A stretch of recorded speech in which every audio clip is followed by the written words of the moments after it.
Hello and welcome, dear students of class 12th. Today we are going to take up the question and answer section of the chapter titled The Letter A, written by Christy Brown. So please open your books at page number 71. We are going to discuss the question and answers. The first question we have is, how did Christy's mother know that her son was physically impaired? जो Christy की जो माँ थी उनको कैसे पता चला, how she came to know कि क्रिस्टी को एक फिजिकल इम्पेयर्ड है, वो थोड़ा फिजिकली मतलब चैलेंज थे. The answer is Christy's mother found that there was something seriously wrong with him. It was at the time when he was just 4 months old. Christy's mother noticed that his head had a habit of falling backward whenever she tried to feed him. She tried to correct it by placing her hand on the back of his neck to keep it steady. But as soon as she removed her hand, the head would drop again. Thus, she realized that her son was physically impaired. Question number 2 is, the doctors were so very sure of themselves that mother's faith in me seemed almost an impertinence. So this is a quote, this is a quotation from the text, and the questions that follow are: first, what did Christy's mother think about him? Second, why is her faith in him being described as an impertinence? Answer to the first part of the question is, Christy's mother believed that Christy was not an idiot as contended by the doctors and her relatives. To her, Christy was an absolutely normal child with a deformed body. The second part of the answer to the second question is, her faith in him was described as an impertinence because she was doubting the doctor's diagnosis. Third question is, in spite of all that the doctors and specialists told her, Christy's mother would not agree that he was an imbecile. What does this reveal about her as a person? It reveals that she is a strong-headed person and is not ready to give up easily. The fourth question is, what did Christy's mother hope to achieve by showing him pictures of animals and flowers? Answer to the question number 4 is, by showing Christy pictures of animals and flowers, his mother hoped to teach him some words and let him repeat them. But she didn't succeed in it. Question number 5 is, what was the advice? Question number 5 is, what was the advice offered by relatives and friends? Why was it lucky for the writer that his parents did not heed the advice? Answer to the question number 5 is, the advice offered by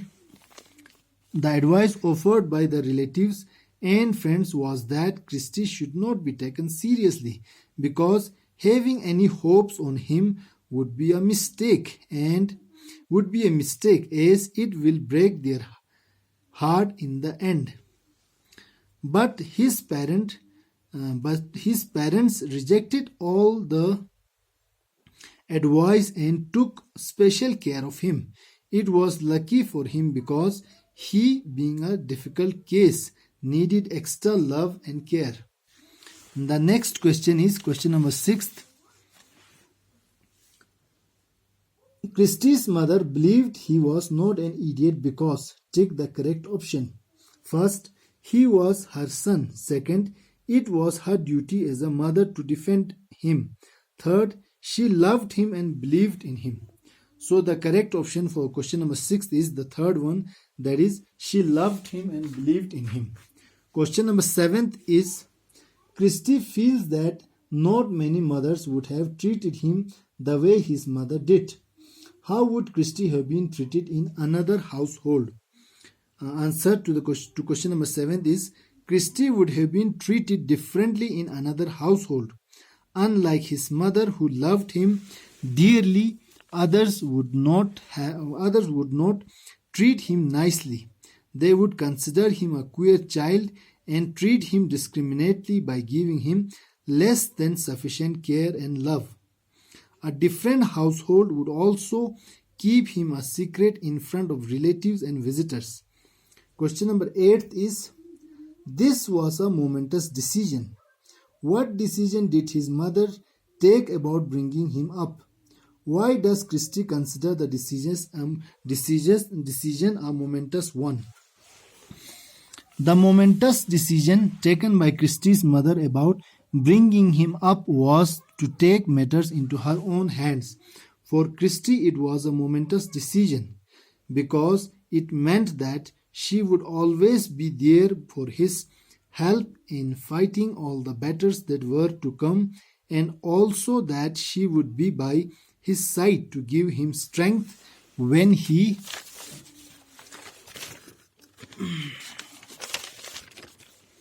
felt beaten down. So question number 9 is, despite being surrounded by a loving family, what was Christie's feelings as he lay on his back in the kitchen or in the garden? Answer to question number 9 is, despite being surrounded by a loving family, Christie thought of himself as a little bundle of crooked muscles and twisted nerves. He felt lonely and imprisoned in a world of his own, unable to communicate with others and separated from others' lives and existence. Question number 10 is, while his father was busy bricklaying, his mother was patiently pulling down the wall, brick by brick. Which wall was the mother pulling down?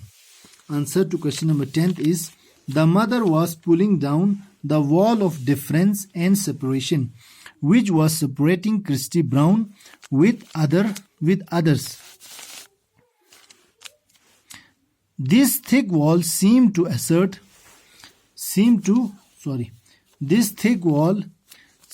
thrust itself between him and other children and was separating him from others. So question number 11 is, they now spoke of an institution. So this is again a quotation from the lesson. After that, there are some questions. Question number 1 is, who is the they in the above line? What is the institution they are speaking of? How did Christie's mother respond to their suggestion? Answer to question number first part of the question of question 11 is, they in the above line refer to the relatives and friends of Christie's family. Second, the institution they are speaking of is the special residential arrangement for the mentally retarded patients. Third question is, Christie's mother completely refused to accept their suggestion and suggested that her son is not an idiot. Question number 12. Christie's mother, father and siblings saw him forming the letter A as tick the correct option. First, a sign of intelligence. Second, as merely an imitative gesture. So the correct answer is answer number first. They saw it as a sign of intelligence. Question number 13th. Why was Christie surprised to see himself holding a chalk stick between his toes? Christie was, the answer to question number 13th is, Christie was utterly surprised to see himself holding a chalk stick between his toes because it was only after snatching the piece of chalk and using it to make a wild sort of scribble on the slate that he saw the piece of chalk between his toes. And looking at the piece of chalk, he did not know what to do with it next. Question number 14th. Why was everyone tense in the room when they saw Christie attempting to write? Answer to question number 14th is, everyone in the room